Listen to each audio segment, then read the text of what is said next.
नमस्कार विद्यार्थी मित्रांनो, मागच्या सेशनमध्ये आपण प्रॅक्टिस सेट 2.2 शिकत होतो.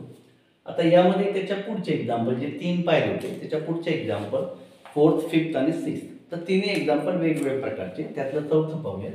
5m² = 22m + 15.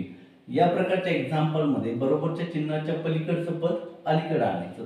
अलीकडे आणताना चिन्ह बदलतील. अधिक असेल तर उणे होईल, उणे असेल तर अधिक होईल, गुणिले असेल तर भागिले होईल, भागिले असेल तर गुणिले होईल. पण ज्या ठिकाणी स्क्वेअर आहे त्या साईडला पद आपल्याला घ्यायची. मग 5m² = 22m + 15. पहिलं एक्झाम्पल जशाच तसं लिहिलं. सेकंड 5m² -22m + 22 इकडे येताना -22m + 15 इकडे येताना -15 = 0. परत ती स्टेप 15 × 75. या m वर्गाच्या सहगुणकाने शेवटच्या संख्येला गुणा. 5 × 15 15×5 = 75. अशा कोणत्या दोन संख्या की ज्यांचा गुणाकार उणेचे 75 आणि बेरीज उणेचे 22 येईल. मग आपल्याकडं पाडेपाड पाहिजे. 25 × 75 उणे 22 यायला पाहिजे. रूल्स ऑफ सिम्बॉल लक्षात ठेवा. मायनस प्लस, मग मायनस प्लस जर मायनस असेल इथे तर मोठ्या संख्येचे चिन्ह आपल्याला द्यावं लागेल. म्हणजेच -25 + 3. मग याची फोड कशी होतील? फॅक्टर करतील. 5m² -25m + 3m - 15 = 0. यामधून 5m कॉमन काढले. कंसामध्ये राहिले m - 5. याच्यातून +3 कॉमन. कंसात राहिले m - 5. तर दोन्ही ब्रॅकेट सेम आले. Instead of these two, we will take only y because the two brackets are same. That's why instead of these two, we will take only one bracket m - 5 and second bracket 5m + 3 = 0. Equating these two separate 0. म्हणजे या दोन्ही याला separate 0 बरोबर आपल्याला equate करायचं. m - 5 = 0 और किंवा 5m + 3 = 0. उणेचे 5 तिकडे जाताना अधिकचे 5 किंवा 5m अधिकचे 3 तिकडे जाताना उणेचे 3. पुढच्या स्टेप मध्ये m बरोबर हे 5 गुणिले तिकडे जाताना भागिले. उकल संच येतोय तुमचा 5, उणे 3/12. अशा प्रकारचं एक्झाम्पल आहे. या प्रकारच्या एक्झाम्पल मध्ये एक गोष्ट लक्षात ठेवायची, जे वर्ग आहे जिकडे वर्ग दिसतोय त्या साईडला बरोबरच्या चिन्हाच्या पलीकडचे पण अलीकडे आणायचे. येताना चिन्ह बदलतील. त्यानंतर आपली जी स्टेप आहे m वर्गाच्या सहगुणकाने शेवटच्या संख्येला गुणायचं आणि याचे अवयव म्हणजे फॅक्टर पाडायचे. आणि जी पद्धत आपण शिकवली त्या पद्धतीनं शेवटी उकल संच काढायचा. त्यानंतर नेक्स्ट एक्झाम्पल आपण पाहूया.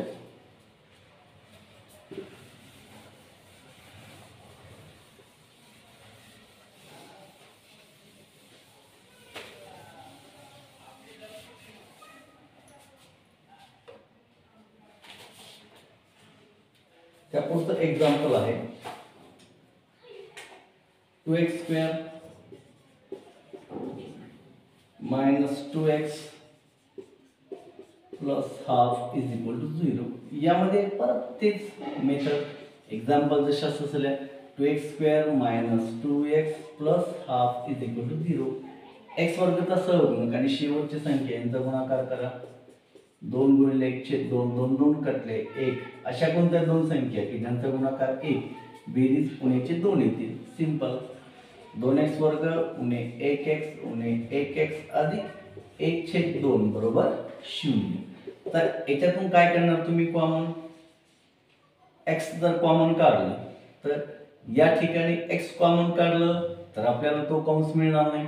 इकडचा कंस सेम यायला पाहिजे. मग त्यासाठी इथं 2x कॉमन काढायचे. कंसात राहतील x वजा 1/2.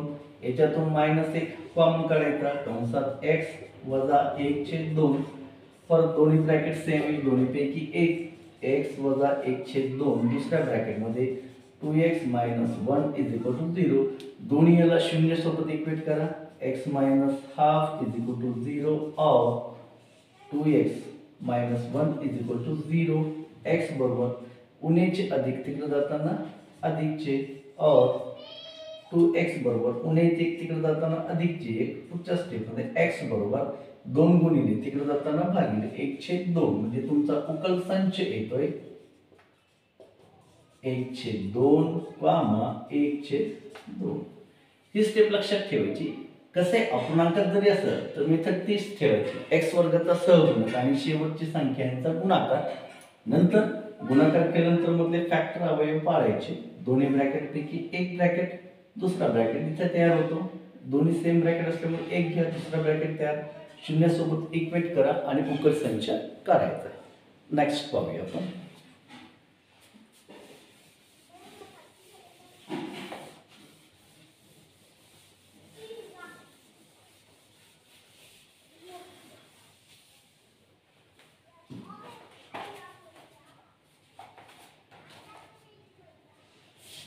Six x minus 2/x is equal to 1. आता हे वेगळं टाईपचे थोडंसं, पण याच्यामध्ये आपण जे फ्रॅक्शनची आपण ॲडिशन सबट्रॅक्शन जे शिकलोय, अपूर्णांकाचा भागाकार, गुणाकार, बेरीज, वजाबाकी, त्या तो जर प्रॅक्टिस केली असेल तर हे एक्झाम्पल सहज येईल.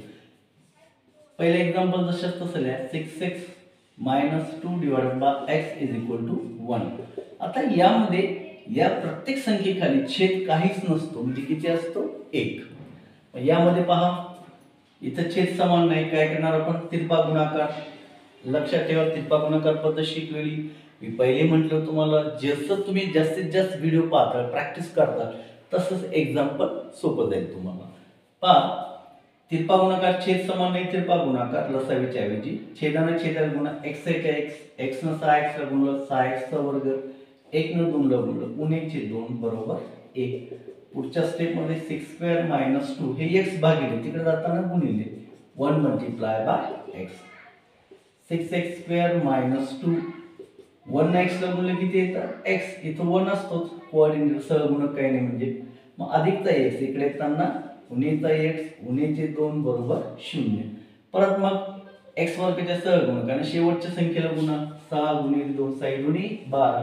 अशा कोणत्या दोन संख्या की ज्यांचा गुणाकार 12 आणि बेरीज उणे पाडेपाठ पाहिजे. 4 × 1 12. रूट्स ऑफ सिम्बॉल चिन्हाची नेम लक्षात पाहिजे. उणे 1 इथं मग उणेच्या अधिक 3 ही फोड करता आली पाहिजे चिन्हाची पण आणि अवयवाची पण, तर ते समीकरण आपलं परफेक्ट येणारच. मग 6x² minus 4x plus 3x minus 2 is equal to 0. याच्यातून जर आपण 2x कॉमन काढलं कंसात राहतं 3x मायनस 2. याच्यातून आपण प्लस 1 जर कॉमन काढलं तर कंसात राहतं 3x मायनस 2. दोन्ही bracket same. Instead of this 2 we will take only 1. 3x minus 2 in second bracket 2x plus 1 is equal to 0. पुढच्या याच्यात 3x minus 2 is equal to 0 or 2x plus 1 is equal to 0. 3x minus 2 तिकडे जाताना plus 2 or 2x plus 1 तिकडे जाताना minus 1. x बरोबर हे 3 गुणिले तिकडे जाताना भागिले or म्हणजे किंवा x बरोबर 2 गुणिले तिकडे जाताना भागिले म्हणजे तुमचा उकल संच येतोय 2/3 कामा उणे 1/2. अशा प्रकारच्या एक्झाम्पलची प्रॅक्टिस करताना जे बेसिक मॅथचे व्हिडिओ ते जर तुम्ही पाहिले तर तुम्हाला त्याच्यामध्ये प्रॅक्टिस पण चांगली होईल आणि अशा प्रकारच्या एक्झाम्पलची प्रॅक्टिस पण करायची. मी तुम्हाला पहिले म्हटले होते, आताही सांगतो, शेवटी पण सांगेल की बाबा व्हिडिओ पाहून थांबू नका. नुसतं या एक्झाम्पल हे जर समजलं असेल तर अशा टाईपची तुम्ही तुमच्या मनानं एक्झाम्पल घेऊ शकता किंवा पुस्तकात उदाहरण संग्रहामध्ये दिलेले असतात. ते एक्झाम्पल जर तुम्ही पाहिले 101% तुम्हाला हे एक्झाम्पल येणार. पण प्रॅक्टिस मस्ट आहे. आजचा व्हिडिओ जर आवडला असेल तर जास्तीत जास्त सबस्क्राईब करा, लाईक करा आणि शेअर करा. नमस्कार.